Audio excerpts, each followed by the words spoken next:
Mapagpalang araw mga kalingap, magandang araw po ng linggo sa inyong lahat. Happy weekend.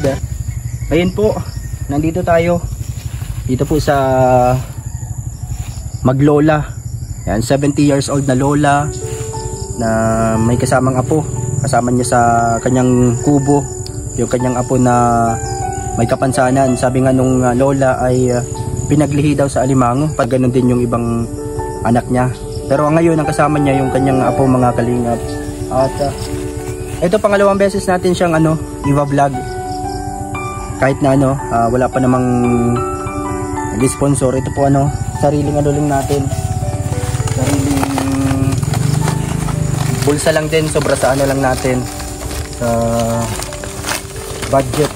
Kasi wala pa naman kung sariling sponsor tayo. So ito meron tayong dito, kunting bigas at grocery.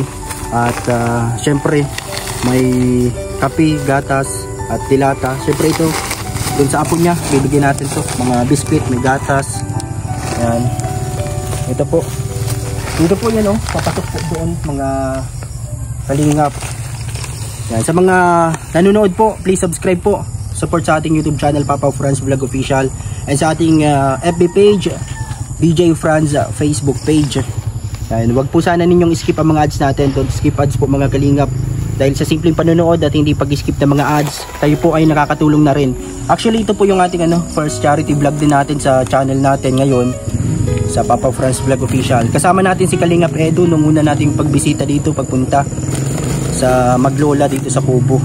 Pero ngayon po balikan natin, kumustahin natin yung kanilang kalagayan after po ng bagyong Christine. Sana po ayos lang sila at kahit papaano makahatid tayo ng simpleng ayuda na ating nakayanan sa ating munting channel. Kasama ko po si Daniela. Ito po mga kalingap yung ating simpleng nakayanan ngayon. Ito para sa apo niya, yung batang lalaki na medyo hirap maglakad. At ito yung bigas, simpleng lang to, kunti lang ito mga kalingap. At kumustahin din natin sila. Kasama ko po si Daniela Acula Vlog, ang aking asawa. And shoutout Daniela. Shoutout po sa lahat ng nanonood. Yan, actually po nadaanan lang po namin ngayon ulit. At mamaya po kasi pupunta kami sa simbahan. Kasama ko si Daniela. Tara, dito tayo sa sa loob. Yan. Ito po. Kay yan, Nanay Modesta or Nanay Muding or Lola Muding.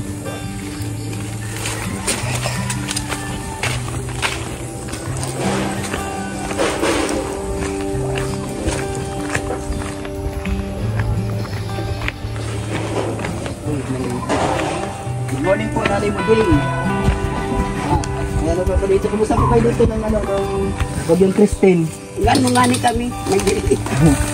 Ito po, meron ako dito ng munting nagtutulog grocery ito sa apo mo. Ano nga po pangalan ito? Jerome. Ay, si Jerome. Ito ito yung apo niya po mga kalingap. Iyo. Ilang taon na nga po yan? 8 years old? 8 years old.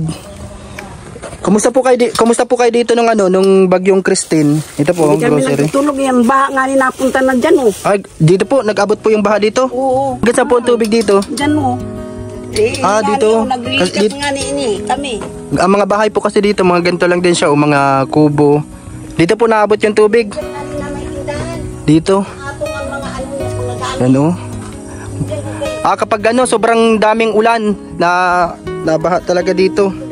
Ito po yung bahay nila dito ni Lola Muding. Ito po yung buti hindi nagiba. Nagtuturuan na din dito.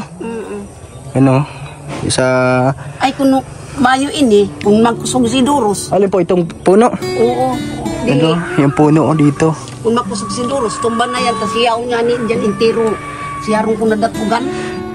Buti hindi masyadong malakas po ang hangin ano. Ano lang siya.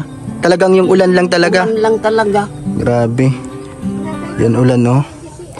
Ito yung kubo nila. Yun yan lagi niyang kasama Ay, kami si nagtutulog. Jerome. Hindi po kayo nagtutulog Sa, ano, nung bagyo. sabi si Aki ko, Nanay, marilikas ngayon kita tao at tubig yaw na yun sa imo. Pero nandito lang kayo, hindi po kayo naglikas. Nandito lang kayo sa kubo niyo. Sabi ko, may tinabaw man ako kung mag-abot. Ayaw po, meron siya dito ano, yung parang ano sa taas. Yan, may taas pala siya dito na tulugan.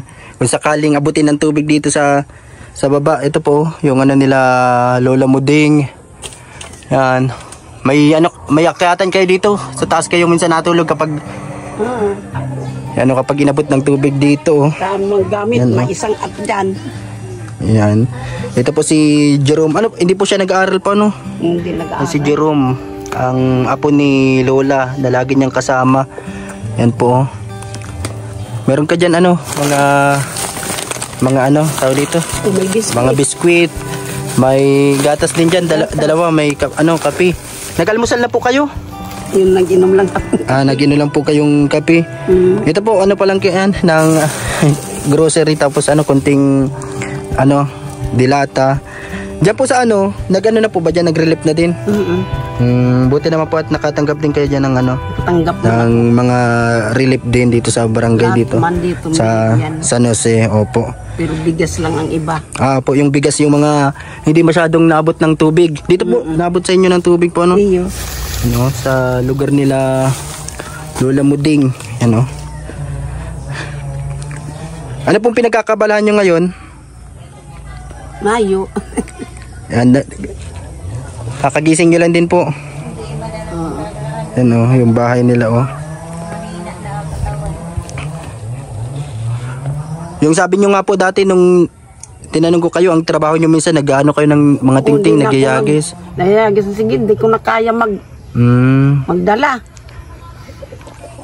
Yan, sila lang po kasi ang magkasama dito ng ano, ng kanyang apo. Minsan po, saan po kayo nakuha ng makakain nyo pag ano, dito sa bahay nyo? May mga kamag-anak kayo dito na tinutulungan kayo? Tinatawaan man ako ka. Doon may mga umad dyan, tinatawaan akong bagas. Binibigyan ka pong bigas ng mga, yun ng mga pag may... Pinautang. Opo. Ilang taon ka na nga po ngayon? 70 years old po, sabi niyo po. Birthday ako ngunyan. Ano po ang birthday nyo? November ka din po. Oras pala tayo, November. November 2 po ako. Ikaw po ano po? 25. Sa 25. Pang 70 ano nyo na po yan? 71? 70 na. Pang 70 pala po. Sakto. Malapit ka na po pala mag 70 years old sa November 25. Si Lola Muding. Ito si Jerome, lagi niyang kasama. Ano pong ginagawa niya palagi dito minsan? Nandito lang siya sa bahay nyo? Oo, minsan nautusan ko man na. Yan po si ano? Inumin. Si Jerome. Ano siya? Kahit medyo nahihirapan siya maglakad, nakakaigib po siya. Oo. Yan.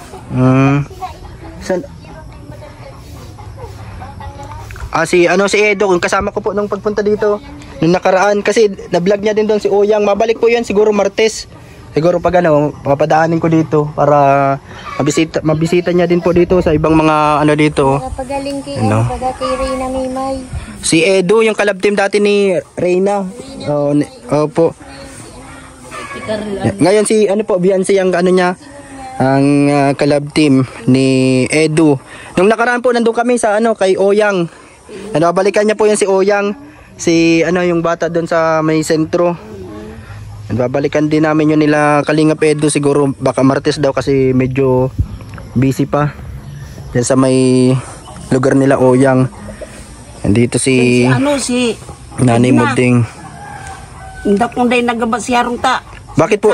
Man lang. Baha din po dyan, nabaha din sa kanila dyan sa may Hindi man, mataas man na yun. Kaso lang ang bahay niya? Ang bahay niya. Kubo-kubo lang din. Kubo lang din. Yan po si Lola Muding at kasama niya ito si Jerome, mga kalingap. Yan, sa susunod po mabalik kami dito ni Kalingap Edu. Tapos kung sino ang ano. Kahapon nagdaan kami dyan nila Kalingap Rab, yung mga nandun sa may tulay na mga nagpapaligo na bata, nabigyan ng ano ng mga ganyan din mga. Ito po yan may buko pala dito sa ano, buti at hindi po nabagsak diyan sa bubong nyo.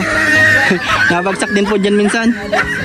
Nabagsak din, ito yung mga kasama diyan na dito sa ano, mga kapitbahay nila dito, mga simple lang din yung bahay. Yan po minsan delikado din yan sa mga bata na naglalaro, yung may buko. Ayan, pag nabagsak. Ito po yung bahay nila Lola Moding. Papunta na din po kami. Meron dagdag ko po sa inyo pambili. Sa susunod po mabalik po ako kapag meron pong tumulong. Salamat ingat ka dito Tutoy. Si ito may mga pagkain. Ano masasabi mo Jerome? Ingat kayo dito Yan si Lola Moding at si Jerome. Babay muna po. Masimba po kaya kami. Dinaan lang po namin yung yung konting relief. Salamat po sa inyo. Dito po yung daanan nila dito mga kalingap. Ito yung gilid ng bahay nila. Diyan. Tapos dito. Diyan po yung labasan ng bahay. Yan po, buti at nabisita natin kahit papaano si Nanay Moding. Medyo bumaha din pala dun sa may nila sa baba ng bahay nila. Nakita niyo yun.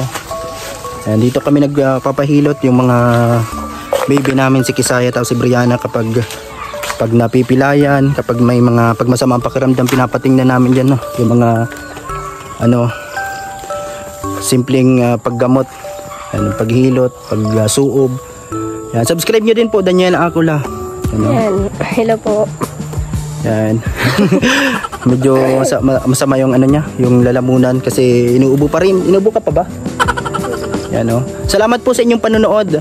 Yan, please subscribe Papa Franz Vlog Official and DJ Franz Official Facebook page. Follow nyo po and subscribe nyo po. Daniela Acula. Yan, bye-bye po mga kalingap. Sana sa susunod ay mabalikan natin. Lalo na kapag may nag-sponsor.